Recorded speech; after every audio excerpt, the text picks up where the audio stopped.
are up to date. We teach a great new dance. Don't think that I brag. I speak of a drag. Why should a sheep learn how to speak Latin and Greek? Badly, give him a knee. I'm so complete. Say it me. Gladly. First lesson right now. Well, welcome back to our Macroeconomics Online. Hope everybody's staying safe and taking care of themselves and got some things to do maybe around the house. Like read your economics books. That should be a lot of fun. Anyway, our first test, or actually test 2, I'm going to open up on late Friday afternoon.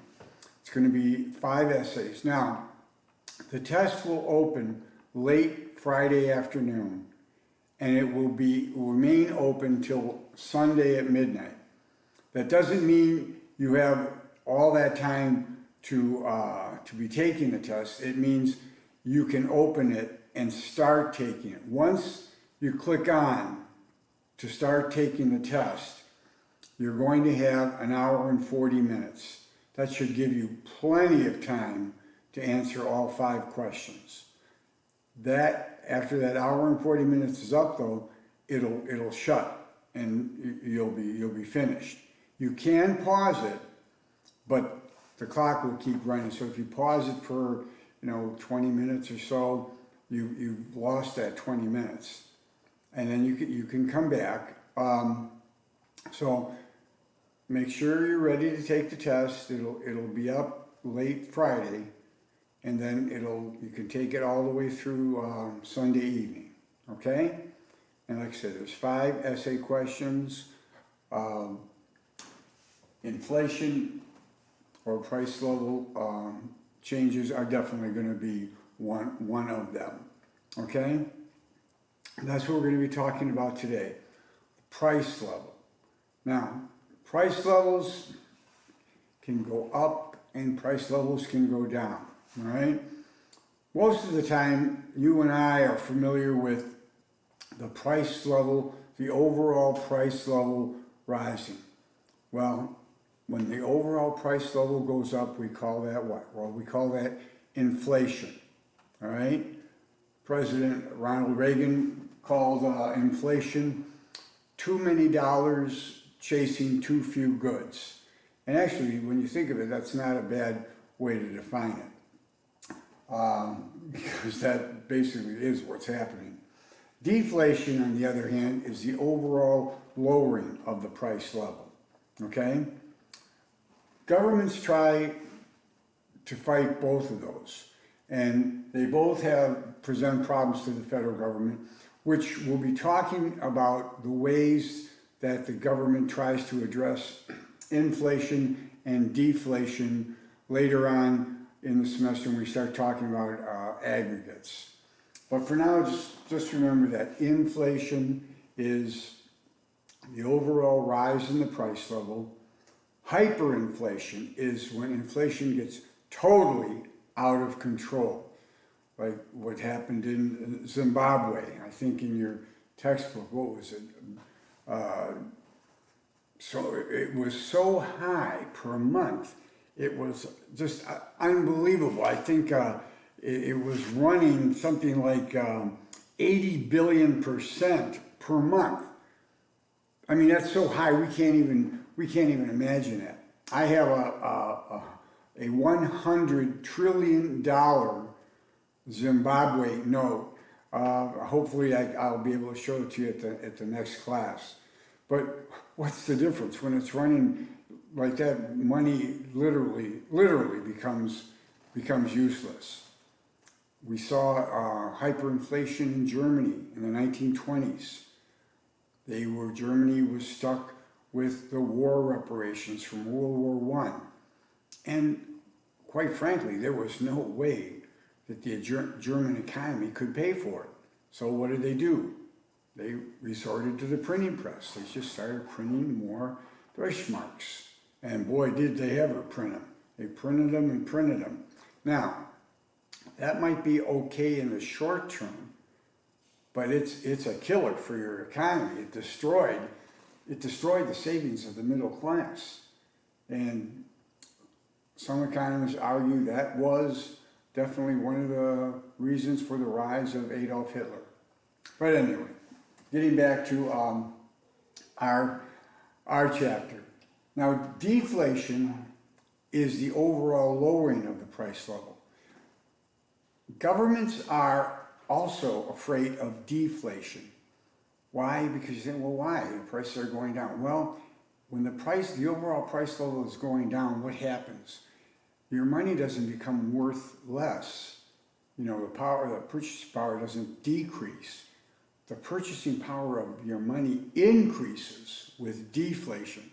So typically what happens? Well, what happens is that folks will hold on to that money and buy at the very, very, very last minute.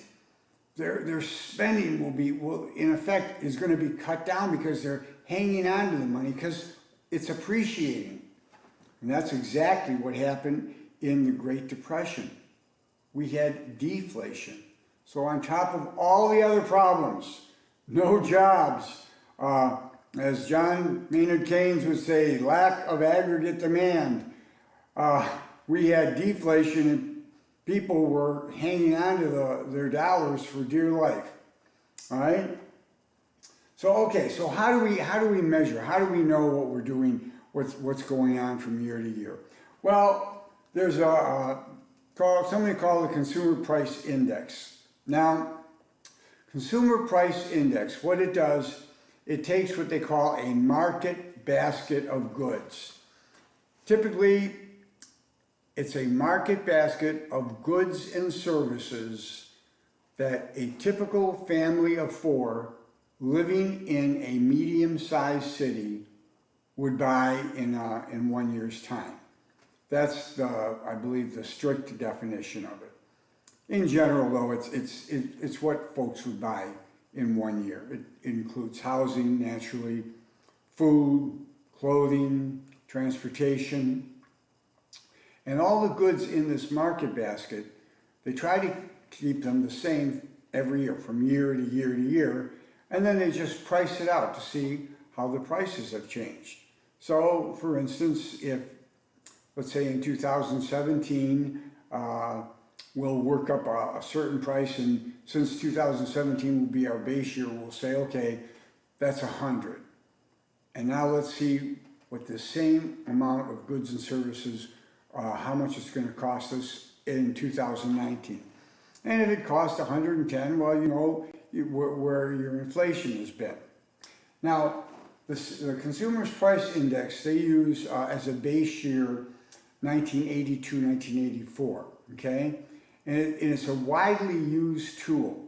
It's used in a lot of major unionized contracts where they have cost of living adjustments. They'll refer to the Consumer Price Index.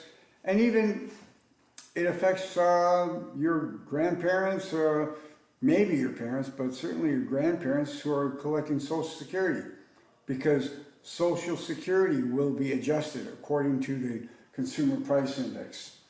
Actually, they have, it's called a CPIW, which is very, very, very close. It's Consumer Price Index for urban work and clerical workers.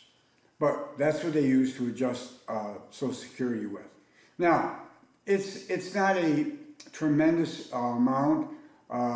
Some years it's hardly, a couple of years ago it's just about zero, but this past year it came out to about $26, $28 on average per month. And you know, that may not sound like a lot to you, but if you're an older couple living on a fixed income, $26 or $28 a month can be a big deal. So they watch that Consumer Price Index fairly closely.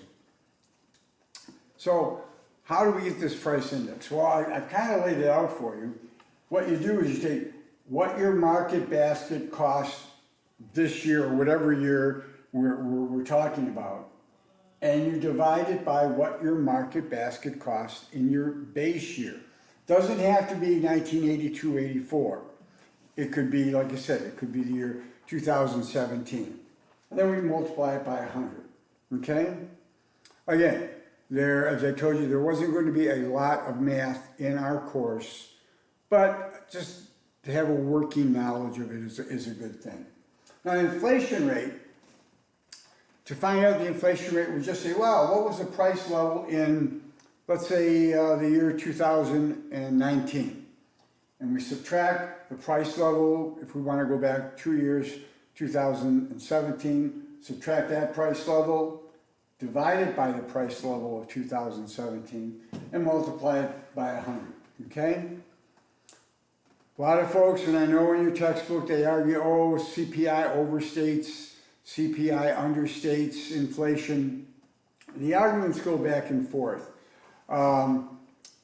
Take a look in your textbook and at the various arguments, because obviously if prices do go up on something, you can substitute it for something else, or if a new product comes out and its price might be high, but as you know, especially you folks with all the new technology, when something new comes out, typically after about 2 or 3 years, the price will end up going down on it. I can remember back in 1970, a handheld calculator, a decent one, a nice one, was going to run you $75 to $100, and obviously the ones today can do at least 100 times more, and they're nowhere near that cost. Now that's an example of, well, prices are going down. Are they taking that into consideration? So the argument can be made both ways, that it either overstates or understates. But in general, it's been a pretty good tool for us. Okay, all right.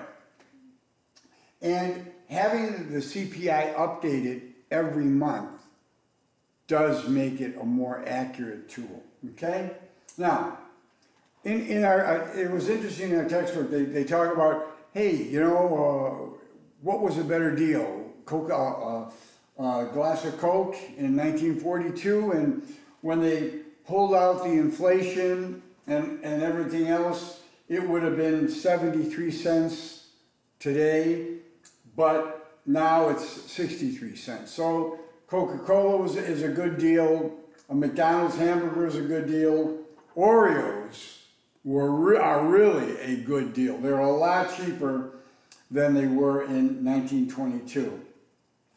Now this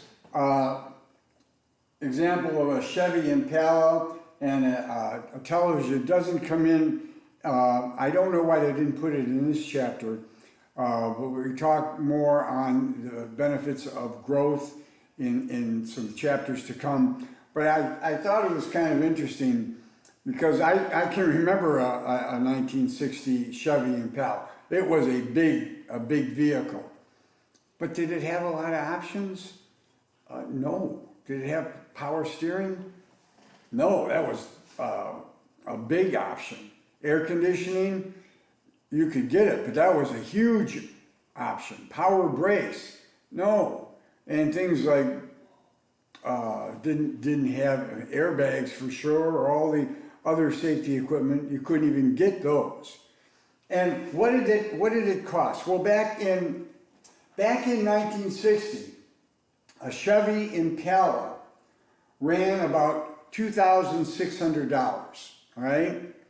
Now, the median income back then was $2,884. So back in 1960, it took you almost a year to buy a Chevy Impala.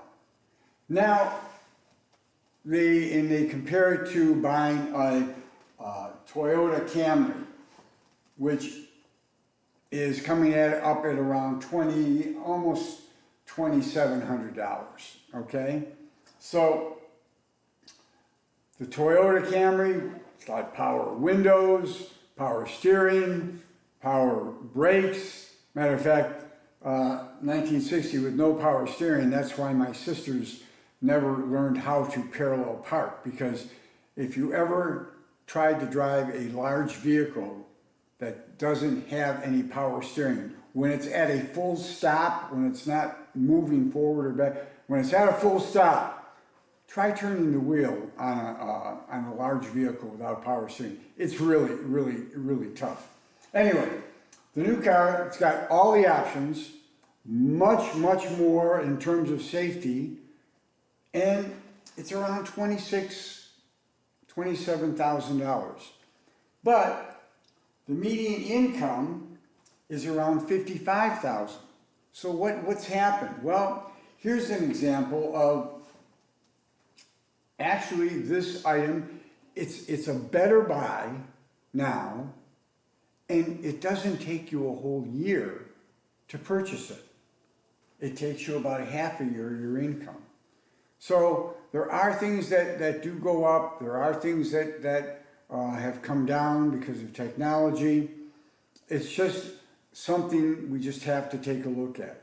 But the items in that market basket that the CPI uses will be the key items to see what the economy is doing in terms of things that you and I would buy on a frequent basis. Transportation is included in there, price of gasoline, but look, my gosh, the price of gasoline, look what it's done recently. Although again, as I said in the previous video, these are not ordinary times. So I don't know if I can use a lot of today's examples with unemployment or with price of gas as being realistic and being what you consider a normal times. All right, they have lots of costs of inflation. Now, in your book, they list them. Interestingly enough, and we'll get to it in a minute, they don't list the one that really hits home the hardest, but we will. All right, so you got shoe leather costs. Yes, people are wasting time and energy and resources trying to get into an asset. If you're experiencing high inflation, you try to get out of cash because your cash is losing value, and you try to get in some kind of asset that's going to keep up with inflation. But that takes a lot of time, energy, and effort. Those are called shoe leather costs.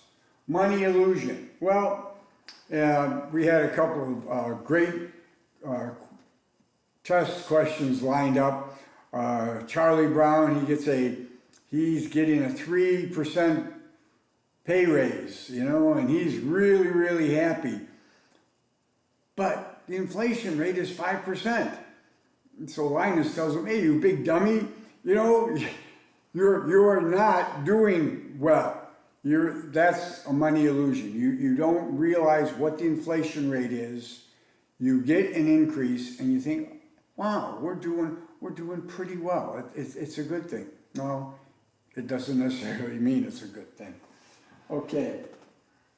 Money is a less reliable unit, and I labeled the two items in our book under money is a less reliable unit of measure.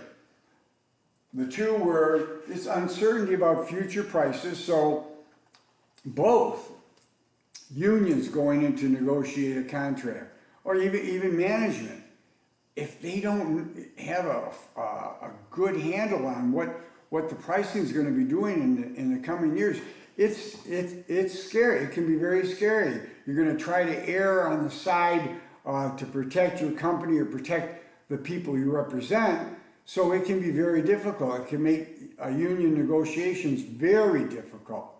Now, again, we have been very fortunate in the last at least 5, 6, 7, 8 years.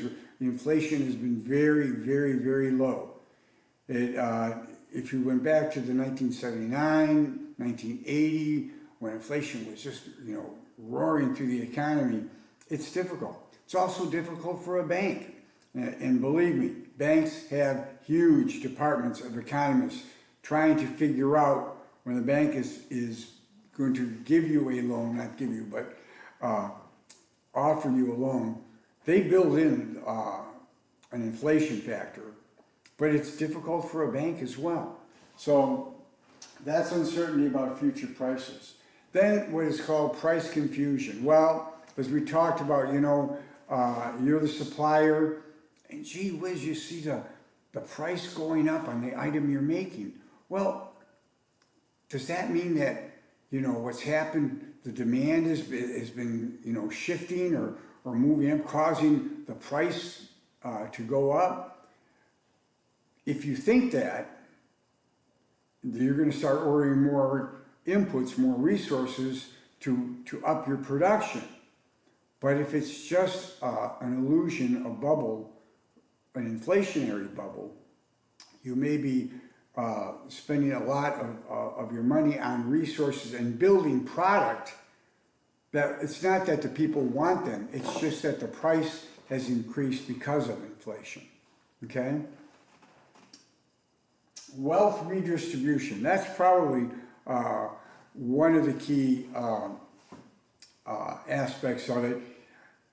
Who wins in terms of loans and borrowing? Who wins during inflationary times? Well, the borrower actually is the big winner if we go in and we experience a lot of inflation. For instance, if you borrow $100,000 for your business and you borrow it at 7%, and the banks thought that was a pretty good interest rate. Well, let's say that during the course of this loan, whether it's 5 or 6 years, interest rates start shooting up, and they start shooting up and going up higher and higher. Well, it goes up above 7, it goes to 8, 9, 10%, maybe it goes to 11%. At 11%, are you going to want to pay that loan off right away? No, because you borrowed it at 7. You are going to pay back the bank with actually depreciated funds. So the borrowers, are the winners with inflation. The banks are the losers. With deflation now, it's the other way around. And that has happened in the past, not recently, but where farmers were trying to pay back loans and they were experiencing periods of deflation. The money was appreciating. So it was hitting the farmers even harder, these loans, because they were having to pay the bank back with appreciated dollars that were more valuable, okay? So that's what's called this wealth redistribution. And then there's tax distortions. Well, real fast and simple example would be you buy a piece of land for $100,000 and you think, oh, it's going to go up. I think there's going to be some shopping centers built here or there, and this land, the equity, the value of this land is going to go up.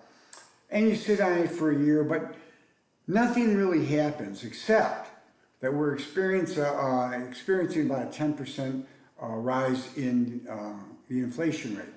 So at the end of the year, you decide, well, they didn't really build too much, but hey, I'm going to sell the land. And you sell it for $110,000. Well, guess what? You're going to pay a long-term capital gains tax on that land. You're going to pay on the $10,000, but it's not any equity that you gained. It's just the inflation. So you're paying tax on the inflation, okay?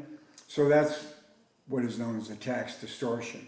I mean, you don't mind, well, you do mind a little, but you don't mind as much when you're paying a capital gains tax and the actual asset value has gone up. It's a whole nother ballgame when you're paying tax just because of the inflation, okay? And we'll talk about inflation tax later on when we get into fiscal and monetary policy, okay? All right, so who wins and who loses? Well, hope we can see that. Basically, with inflation, the winners, as we just said, they're the borrowers. The losers would be the lenders, the banks, okay? Winners with inflation, those individuals and companies who are first in line for an adjustment. What this means is if you can get your prices changed early on, at the early on you set of inflation, you are much, much, much further ahead than the poor company or poor person who's at the end of the line, and he finally, after 11 months of inflation, he or she finally gets their prices adjusted. It's the folks that are early and get their pricing adjusted early, they are the big winners, okay? Losers would be bondholders, and we'll get into bonds a lot more. Bonds, stocks, a lot of securities, we're going to be getting into that as well, because bonds, the value of a bond is inverse to the inflation rate, not the interest rate that the bond pays, but to the rate of inflation. If prices are going up, the value of a bond is going to go down. So bondholders lose. Those on fixed incomes, and this is the one I'd like to spend a second on. Older folks, your grandparents, and there are a lot of older folks that are on fixed incomes.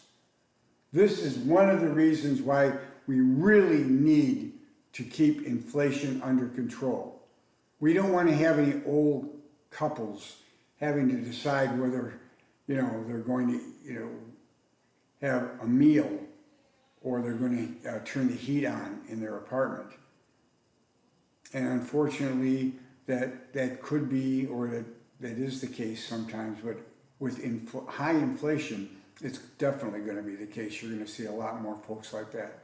So that is one, I always have a star by that. To me, that's always a key that we need to remember.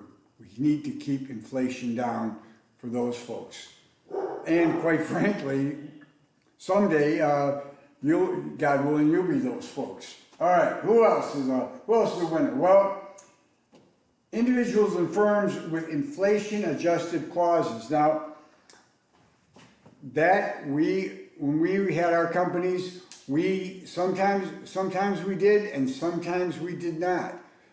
If you do have an inflation adjustment clause, then you're not in as much trouble as if you're locked in with a 2 or 3 year contract, which the automotive loved to lock their suppliers in at, and that's a real toughie. And as you can see, the losers would be companies that were engaged in a long-term contract with Ford or GM, and there was no way out for them. That was a real toughie.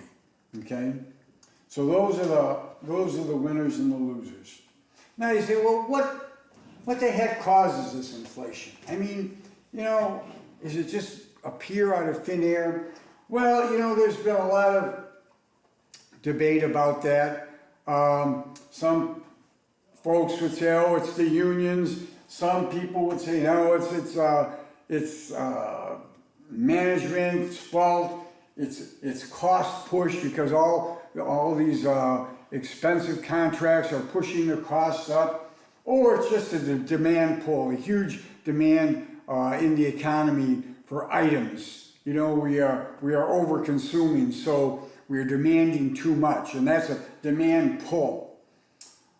But really, when you get right down to it, we look at this equation of exchange, and this you might want to remember.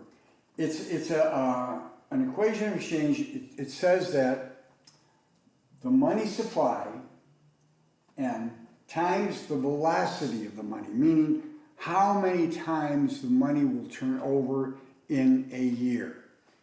And oddly enough, some economists thought that the velocity was a constant. It never changed all that much. And for a certain period of time, it might have been true that the number of times the money would turn over would be a constant. But we know now that it doesn't always stay the same.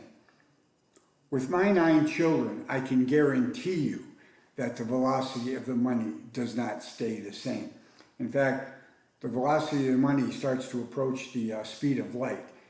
Anyway, so the money supply times the velocity is equal to P, which is oddly enough the price level, times Y. Remember I told you Y was also going to be known as a real GDP.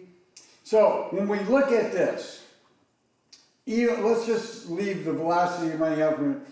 The main item in this equation of exchange is the money supply.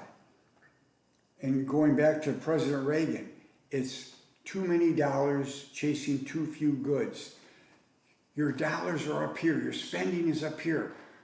But what your economy, the level of production in your economy is down here. And you've got way too much money and there's not enough production in the economy. It doesn't take a genius, it does not take an economist to figure that out. If you've got way too much money, too much spending in your economy, and your economy can only produce at a level of about here, you're darn right you're going to have inflation. Okay? All right. So that's our lesson for today. We're going to get another one soon. And again, your test will be open Friday late afternoon. You'll have Friday late or Friday evening, Saturday, Sunday to take it. But once you click on, remember, once you click on, the timer starts. And you've got an hour and 40 minutes, and believe me, that should be plenty of time. Okay? All right. So I'll see you in a bit when we do our next segment, and I hope everybody is staying safe. And again, don't be overly anxious and fearful. We are going to get through this. We absolutely are going to get through this. So just know that, and I'll see you next time.